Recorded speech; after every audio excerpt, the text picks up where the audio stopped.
Hey, welcome back everyone to the official Royal Revolt to Rate My Base episode, sponsored by Flare Games, the developer. And we have our lucky winner this week, Midyat kralhgi. I have no idea the funky pronunciation of that stuff, and I am horrible with names. So, a little side note, this guy had 30 plus likes on his comment, which I'm sure influenced Flare Games into picking him. So definitely tell your friends to like, share your post there, and get your name out there if you want to win this feature, because they do take notice. I mean, this guy, again, over 30 likes, which is crazy for his profile picture. So we're going to take a look at his base here. He is a pretty high level player as well. He's 3798 trophy wise, and using all gargoyles mainly, and with a little bit of ogres. So we're going to take a look at this. I don't really like having tons and tons of gargoyles anymore. Um, Maybe if he has a lot of snake towers, that might work out. Gargoyles and snake, because pretty much anything with snake towers is deadly. But if you have a lot more snake towers and then the gargoyles there just to finish them off, because the gargoyles are extremely quick.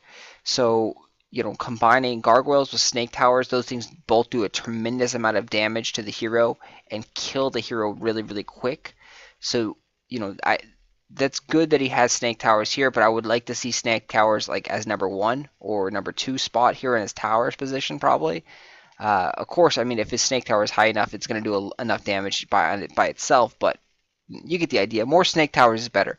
In my opinion, snake towers are the best towers. And with the ogres, looks pretty solid right here. A nice choke point there. So all our reinforcement troops are going to kind of get stuck there as we go through the long pathway over here. We can kind of counter his gargoyles by sending out troops, and the troops will get hit over here because the gargoyles hop this barricade. So we can kind of divert some of the gargoyles over there. So we'll see how this works out. We're trying a new strategy here of frosters, pyromancers, archers. The frosters, they've been doing okay actually on attack. They're pretty good damage for skull towers, and then they also slow everything down so you take less damage yourself. So here we go. Here goes nothing.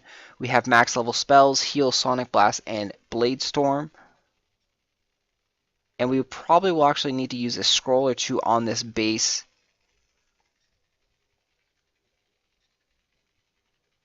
Starting out, we got to make sure that we avoid the gargoyle or the ogres at all costs. To avoid the ogres, you have to go to the side of him. You cannot back up or go forward. If you go forward or back up, you actually are going to get hit by the ogre's club. He has a very, very big radius in the front, or kind of like if you're running away from him, you will get hit there. So you want to run to the side. Left or right will work, and you should not take any damage. When you are using archers or any small HP unit like that, you do got to make sure that you stay near them and give them the heal spell when needed, because they have low HP. So a couple hits or even one hit or two hit from one hit from an ogre will kill these guys in one hit. Here we got to kind of knock off some of the bombs so they can get through this. And you can see we can't always baby them, but they do add a lot of DPS. We are going to try and avoid or draw aggro from the mummy off of our archers. And you can use this with our blasters as well. I just prefer archers because I have them leveled up to max level. They are a cheaper unit to use, and they have a very, very cheap morale cost. It only costs 2 points to bring out. So you can bring out a whole nice swarm of archers, and the strength in numbers is very, very impressive, as you can see here.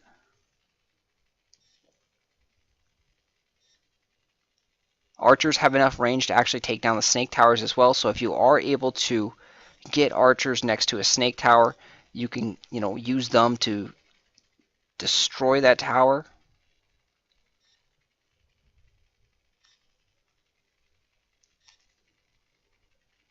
And we do want to actually help our guys, because unfortunately the mummy was able to take down that entire squad of archers.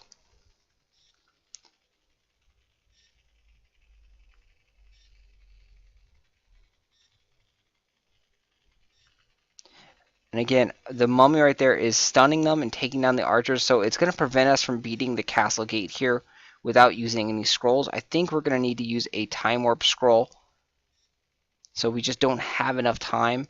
If I was a little bit more careful with my troops and preventing them from dying, then we would have been able to beat this base without using any scrolls whatsoever. But just too many of my archers ended up dying to the mummies. The mummy stunned the archers, and then he did 2 swaps and devoured them. So all in all, not too bad. His base, albeit a high trophy base, it didn't actually appear to be that difficult. We are only level 77, so there appears to be some room for improvement in there. Again, I would put more snake towers. Snake towers are very, very deadly. And definitely give the archers a try. They are a beast to handle on offense if you have a whole bunch together, as you saw there.